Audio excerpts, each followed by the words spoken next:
சுதன் பரிசுத்த ஆவியின் பெயராலே ஆமேன். எசையா தீர்க்கதரிசி புத்தகத்தில் இருந்து வாசகம். அதிகாரம் 53, இறை வார்த்தை 5. அவரோ நம் குற்றங்களுக்காக காயமடைந்தார், நம் தீச்செயல்களுக்காக நொறுக்கப்பட்டார்.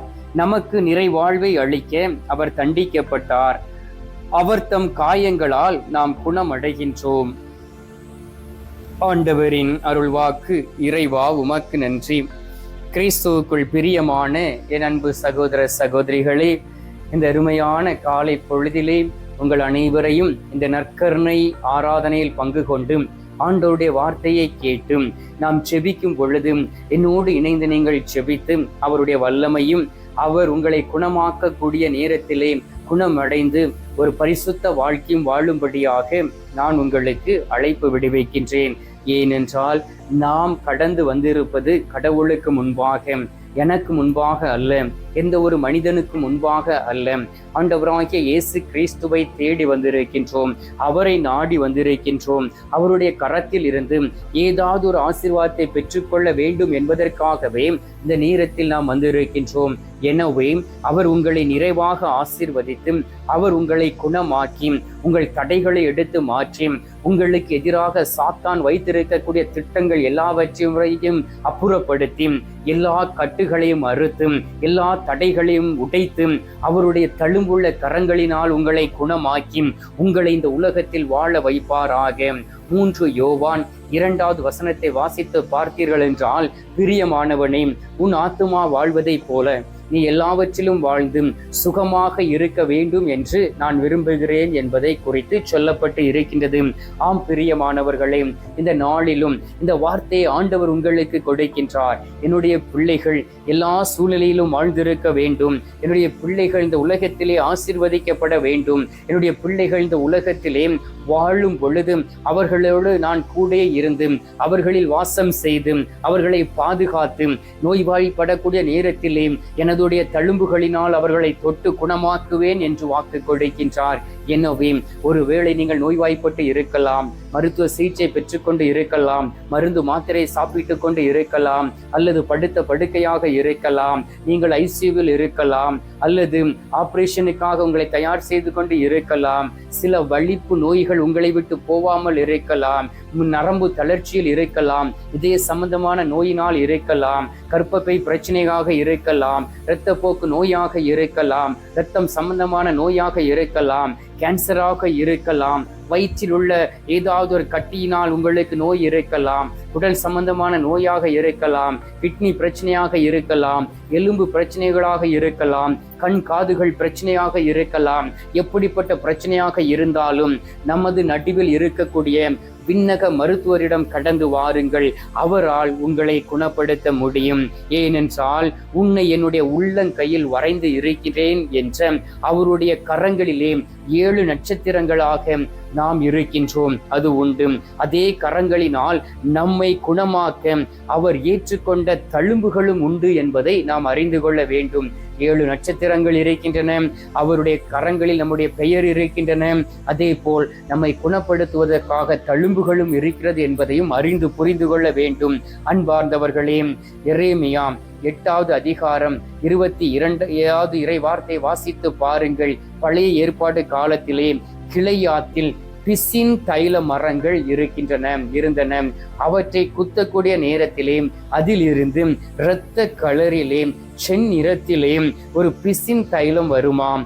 அதை எடுத்து நாம் நோயுற்ற இடத்திலே அல்லது உண்ட இடத்திலே காயப்பட்ட இடத்திலே போடக்கூடிய நேரத்திலே அந்த நோய்கள் நொய்ங்கி நலம் பெறுவார்களாம்.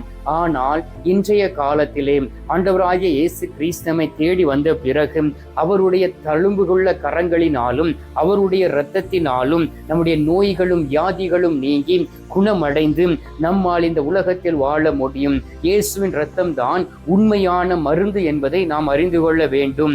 அன்பார்ந்தவர்களே, இயேசு மலையில் இருந்து இறங்கி வந்த பொழுது அவர் குஷ்ட ரோகிகளை கண்டார். குஷ்ட ரோகிகள் என்றால் மக்களால் புறக்கணிக்கப்பட்ட மக்கள். அந்த நோய் ஒருவரை தாக்கிவிட்டது என்றால் அவருக்கு குடிக்க தண்ணீர் கூட கொடுக்க மாட்டார்கள். அவருக்கு ஒரு போர்வையை கொடுத்து விடுவார்கள். அதை போத்தி கொண்டு அவர் ஊருக்கு வெளியே வாழ வேண்டும். அநேக குஷ்ட ரோகிகள் வாழ்ந்து கொண்டு இருந்தார்கள், இப்பொழுதும் இருக்கிறார்கள். ஆனால் அவற்றுக்கு மருந்து உண்டு. மார்க்கு நற்செய்தி 1வது அதிகாரம் 40-41 வார்த்தைகளை வாசித்து பாருங்கள். ஆண்டவராகிய இயேசு கிறிஸ்து அந்த குஷ்ட ரோகிகளை அழைத்து தன்னுடைய கரங்களை நீட்டி அவர்களை தொட்டு குணமாக்கினார். ஹல்லேலூயா. ஏனென்றால் குஷ்டரோகியை தொட்டவர்கள் அந்த நோயை பெற்றுக்கொள்வார்கள் என்பது ஒரு ஐதீகமாக இருந்தது. அப்படி அநேக புனிதர்களும் குஷ்டரோகிகள் நடுவிலே வேலை செய்து தன்னையே அப்படியே ஆண்டவருக்கு அர்ப்பணித்து அதே நோயினால் பாதிக்கப்பட்டு மரித்து போய் இருக்கிறார்கள். எனவே அவர் நம்முடைய பலவீனங்களை தாங்கிக் கொண்டார். மத்தேயு நற்செய்தி 8வது அதிகாரம் 17வது வார்த்தையில் சொல்லப்பட்டு இருக்கின்றது, நம்முடைய நோய்களை சுமந்தார் என்றும் அருமையாக சொல்லப்பட்டு இருக்கின்றது.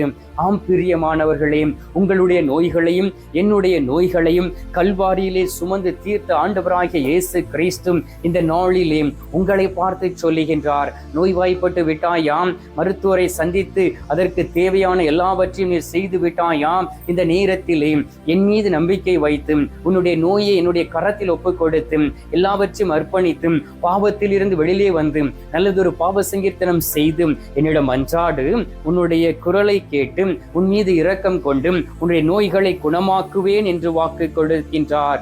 1 பேதுரு 2:24 சொல்லப்பட்டு இருக்கின்றது, அவர் தாமே தன்னுடைய உடலிலே நம்முடைய பாவங்களை சிலுவையின் மேல் சுமந்தார், அவருடைய தழும்புகளினால் குணம் அடைகிறோம் என்று சொல்லப்பட்டு இருக்கின்றது. அன்பார்ந்தவர்களே, ஆண்டவராகிய இயேசு கிறிஸ்து இந்த உலகத்தில் வாழ்ந்த பொழுது அவருடைய கரங்களை யாரெல்லாம் தொட்டார்களோ அவர்கள் குணம் அடைந்தார்கள். யாரையெல்லாம் ஆண்டவராகிய இயேசு கிறிஸ்துவை தொட்டார்களோ அவர்களும் குணம் அடைந்தார்கள். அநேக நோய்வாய்ப்பட்டிருந்த மக்களை அவருக்கு முன்பாக அழைத்து வந்தார்கள். பல வகையான நோய்களையும் அவர் குணமாக்கினார் என்றும் அவர் சொன்னார் என்று நாம் பார்க்கின்றோம். லூக்கா நற்செய்தி 4வது அதிகாரம் 40வது வார்த்தையை வாசித்து பாருங்கள். ஒவ்வொருவர் மேலும் அவர் தன்னுடைய கைகளை வைத்து அவர்களை குணமாக்கினார் என்று சொல்லப்பட்டு இருக்கின்றது. அன்பார்ந்தவர்களே, பேதுருடைய வீட்டிற்குள் கடந்து சென்றார். அங்கே பேதுருடைய மாமியார் காய்ச்சலினால் படுத்து இருந்தார். மத்தேயு 8:15 சொல்லப்பட்டு இருக்கின்றது, ஆண்டவராகிய இயேசு கிறிஸ்து அவரை தொட்ட உடனே அவருடைய உடலில் இருந்த அந்த காய்ச்சல் மாறி போனது. அதே போல் பாருங்கள், மார்க்கு நற்செய்தி 7வது அதிகாரம் 32-33 கண் தெரியாத 2 குருடர்கள் அவர்களை இயேசுவை தேடி வந்தார்கள். அவர்களை பார்த்த உடனே மனம் இறங்கி அவருடைய கண்களை தொட்டார். அப்பொழுது அவருடைய கண்கள் குணமாகியன என்று மத்தேயு 9:28-29 சொல்லப்பட்டு இருக்கின்றது.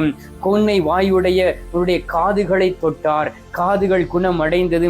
விதவையினுடைய மகனுடைய அந்த பாடையை தொட்டார், உடனடியாக அவன் உயிர் பெற்று எழுந்தான் என்றும் லூக்கா 7:14 சொல்லப்பட்டு இருக்கின்றது. ஆண்டவராகிய இயேசு கிறிஸ்து காது வெட்டப்பட்ட மல்குயிஸின் காதை தொட்டார். லூக்கா நற்செய்தி 22வது அதிகாரம் 51வது வார்த்தையில் சொல்லப்பட்டு இருக்கின்றது. உடனடியாக அந்த காது குணம் அடைந்தது. இந்த நேரத்திலே உங்களையும் தொடுவதற்காக, உங்களையும் குணப்படுத்துவதற்காக ஆண்டோடைய கரம் உங்களோடு கூட வந்து இருக்கின்றது. ஏதோ நற்கருணை நாதர் உங்களை உற்று கவனித்துக் கொண்டு இருக்கின்றார். உங்களை ஆசீர்வதித்து, உங்களை பலப்படுத்தி, உங்களை திடப்படுத்தி தன்னுடைய தழும்புகளினால் குணமாக்க வந்திருக்கின்றார். யாரெல்லாம் குணமாக வேண்டுமோ இந்த நேரத்தில் அவரை நோக்கி திரும்புங்கள், அவரிடம் பேசுங்கள். இயேசுவே, நானும் குணமாக வேண்டும், என்னையும் நீர் குணப்படுத்தி அருளும் என்று சொல்லி கேளுங்கள். உண்மையிலும் உண்மையுமாக அவர் உங்களை குணப்படுத்தி இந்த நேரத்திலே ஆசீர்வதிப்பார். கண்களை மூடுவோம், கரங்களை கும்பிட்டும், நம்முடைய பாவங்களை அறிக்கையிட்டும், நோய்களை அறிக்கையிட்டும், நம்முடைய குற்றங்களை அறிக்கையிட்டும் இந்த நேரத்திலே மன்றாடுவோம்.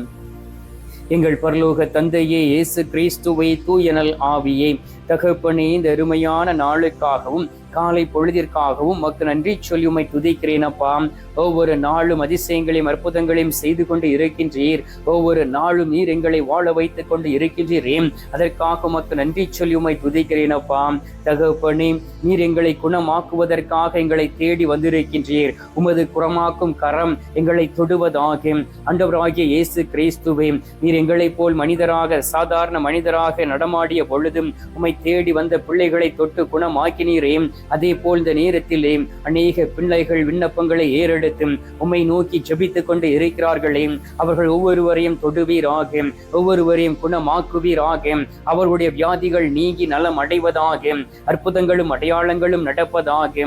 ஆண்டவராகிய இயேசு கிறிஸ்துவே, உமது சிலுவையினால் நீர் உமது தழும்புகளினால் எங்களுடைய நோய்களை எல்லாம் சுமந்து கொண்டீரே. அதே போல் இந்த நேரத்திலே யாரெல்லாம் நோய்வாய்ப்பட்டு பல வகையான கொடுமையான நோய்களினால் பாதிக்கப்பட்டு சிகிச்சை பெற்றுக்கொண்டு இருக்கிறார்களோ அவர்களை ஒப்புக் கொடுக்கின்றேன். பாவங்களினால் மருத்துவமனை நிரம்பி வழுவதை பார்க்க முடிகின்றது. ஆண்டவராகிய இயேசு கிறிஸ்துவே, உமது கல்வாரி ரத்தம் ஒவ்வொரு மருத்துவமனையின் மீது ஊற்றப்படுவதாக, ஒவ்வொரு நோயாளிகள் மீதும் தெளிக்கப்படுவதாக. பிள்ளைகள் இந்த நாளிலே குணம் அடைந்து அற்புதங்களை பெற்றுக் கொள்வார்களாக. என் ஆண்டவராகிய இயேசு கிறிஸ்து என்னை தொட்டார், நான் குணம் அடைந்திருக்கிறேன் என்று ஒரு சாட்சியுள்ள ஒரு வாழ்க்கை வாழ்வார்களாக. ஆண்டவரே, உமது அற்புத வல்லமை வெளிப்படுவதற்காக உமக்கு ஸ்தோத்திரம். பிள்ளைகளை குணமாக்குவதற்காக உமக்கு நன்றி அப்பா. இந்த அருமையான காலை பொழுதிலே நீர் எங்களுடைய ஜெபங்களை கேட்டிருப்பதற்காக உமக்கு நன்றி. ஜெபத்தை கேட்டு பதில் தந்திருப்பதற்காக உமக்கு ஸ்தோத்திரம், ஸ்தோத்திரம், ஸ்தோத்திரம். மீட்பெரும் இரட்சகருமான இயேசுவின் திருக்கரத்தில் ஒப்புக் கொடுத்து எங்கள் பாதுகாவலராம் புனித சூசையப்பர் வழியாக ஜெபிக்கின்றோம். அன்பு தந்தையே, ஆமீன். பரலோகத்தில் இருக்கிற எங்கள் பிதாவே, உம்முடைய நாமம் அர்ச்சிக்கப்படுவதாக. உமது ராஜ்யம் வருக. உமது சித்தம் பரலோகத்தில் செய்யப்படுவது போல பூலோகத்திலும் செய்யப்படுவதாக. எங்கள் அனுதின உணவை எங்களுக்கென்று அளித்தருளும். எங்களுக்கு தீமை செய்கிறவர்களை நாங்கள் பொறுப்பது போல எங்கள் பாவங்களை பொறுத்தருளும். எங்களை சோதனை விழவிடாதையும் தீமையில் இருந்து எங்களை ரட்சித்தருளும். ஆமீன். அருள் நிறைந்த மரியே, வாழ்க, கர்த்தர் உடனே பெண்களுக்குள் ஆசீர்வதிக்கப்பட்டவள் நீரே. உம்முடைய திரு வயிற்றின் கனியாகிய இயேசும் ஆசீர்வதிக்கப்பட்டவரே. அச்சிஷ்ட மரியே, சர்வேஸ்வரிய மாதாவே, பாவிகளா இருக்கிற எங்களுக்காக இப்பொழுதும் எங்கள் மரண நேரத்திலும் வேண்டிக் கொள்ளும். ஆமீன். பிதாவுக்கும் சுதனுக்கும் பரிசுத்த ஆவிக்கும் மகிமை உண்டாவதாக. அதில் இருந்தது போல இப்பொழுதும் எப்பொழுதும் என்றும் இருப்பதாக. ஆமீன். அன்பார்ந்தவர்களே, நற்கருணை நாதர் தரக்கூடிய குணமாக்கும் வல்லமையை பெற்றுக்கொள்வோம். நாமும் குணமடைவோம்.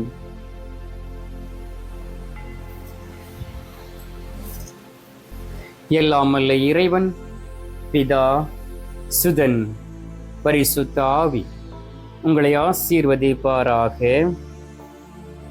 ஆமீன்.